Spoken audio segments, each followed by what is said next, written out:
नमस्कार, होममेकर प्रियामध्ये आपले स्वागत आहे।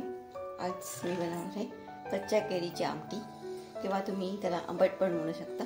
मी ही मोठी एक कैरी घेतलेली आहे। आता ह्याला मी चिरून घेणार आहे। वरचा आधी काढून टाकू आपण। ह्याचं साल पण आपल्याला काढायचं आहे। हे बघा मी साल काढले। तुम्ही साल न काढता शिजवलं तरी चालेल, पण मी ह्याचं साल काढते। मग मी चिरून घेणार ना। साल काढून घेतलेलं आहे पूर्णपणे। थोडंसं राहिलं आता आपण चिरून घेऊया। पाठ आहे माझ्या साईडने अशी निघेल, हे बघा अशी।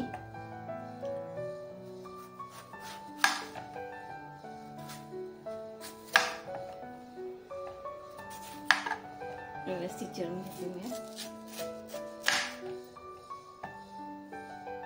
ह्याला पण आपल्याला त्याच्यात टाकता येईल। मग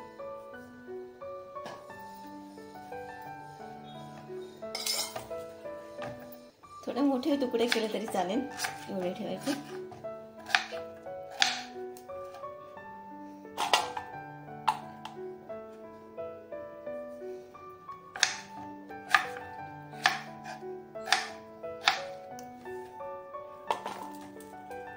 मी आता ह्याचे तुकडे करून घेते।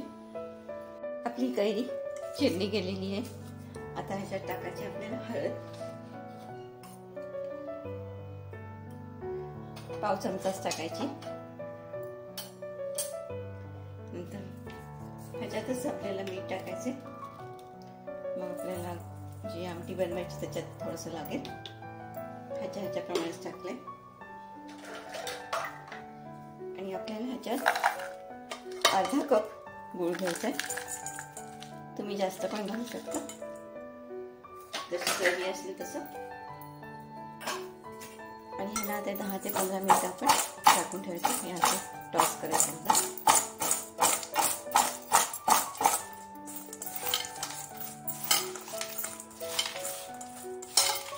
ह्याला आपण आता असंच ठेवूया 10 ते 15 मिनिटं। आणि पुढची तयारी करायला घेते आता मी। आणि वाटण्यासाठी हे आपल्याला अर्धी वाटी लागणार आहे खोबऱ्याची। नंतर लाल मिरच्या घेतल्यात मी 5 काश्मीरी आहेत आणि 5 आहेत ते तिखट मिरच्या घेतलेल्या आहेत।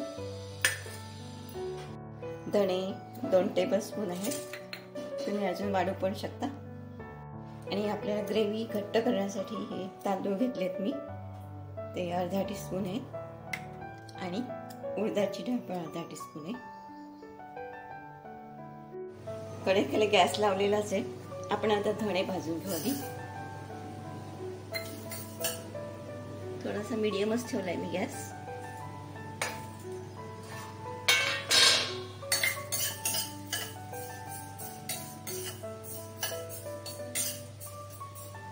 जास्त नाही आपल्याला भाजायची।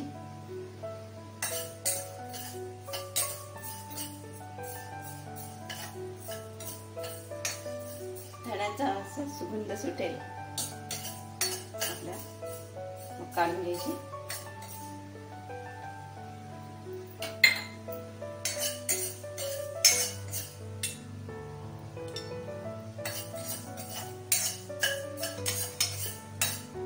केले भाजले आपले, ते काढून घेते।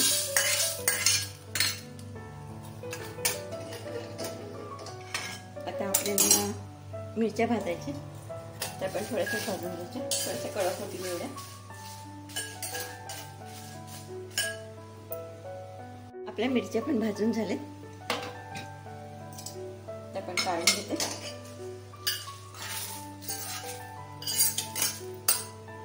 आता आपल्याला ह्याच्यात आता 1 टेबलस्पून जेवढं तेल टाकायचे। ह्याच्यात आता मी 1 टेबलस्पून तेल टाकणार आहे। तुम्ही जास्त पण टाकू शकता, मी एकच टाकणार आहे। ह्याच्यात आपल्याला आता उडदाची डाळ आणि भाजून घ्यायचे। गॅस बारीकच ठेवलाय मी। हे बघा, ही उडदाची डाळ, मेथी आपल्याला पाव चमचा टाकायची। आणि हे तांदूळ घेतलेले ते टाकून देते। हे सगळं भाजून घ्यायचं।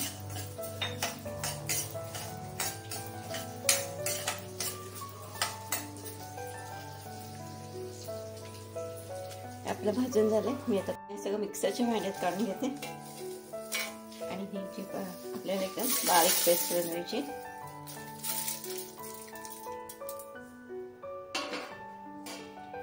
हे पण थंड झालंय, ते पण टाकून घेऊ आपण. आणि खोबरं जे अर्धा वाटी घेतली ते सगळं घेतलंय मी. ह्याची आपल्याला आता बारीक पेस्ट करून घ्यायची.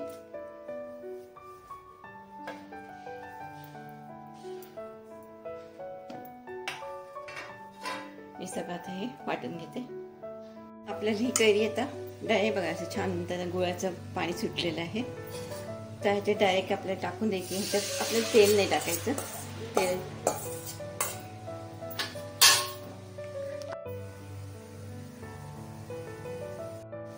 हे बघा असं मी झाकून ठेवलेली 15 ते 20 मिनिटं. त्याच्यामुळे गुळाचं पाणी सुटलंय. ह्याला जरा थोडंसं परतून घेऊया आपण असंच.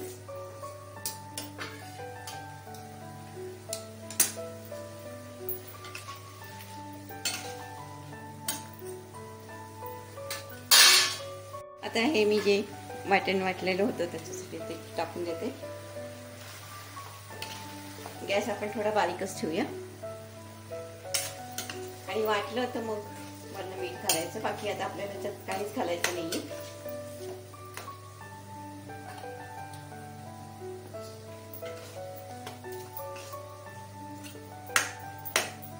त्याच्यामध्ये थोडंसं पाणी टाकू, पण जास्त नाही. तुम्हाला जशी ग्रेव्ही पाहिजे असेल तशी तुम्ही टाकू शकता.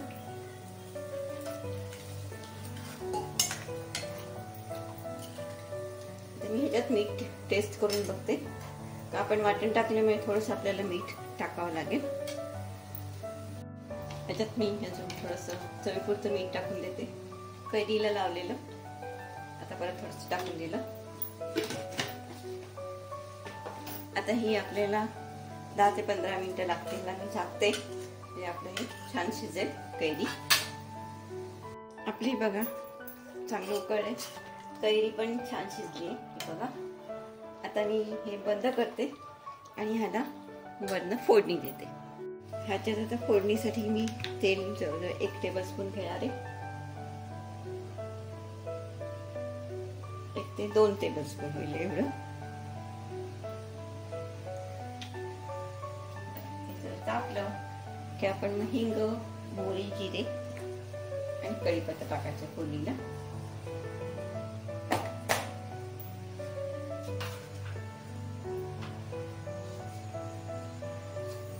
आधी आपण एवढी मोहरी टाकते. गॅस थोडा बारीकच ठेवायचा. जिरे,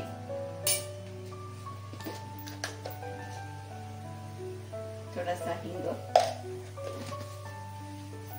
आणि वरनं कढीपत्त्याची पात 10 ते 12.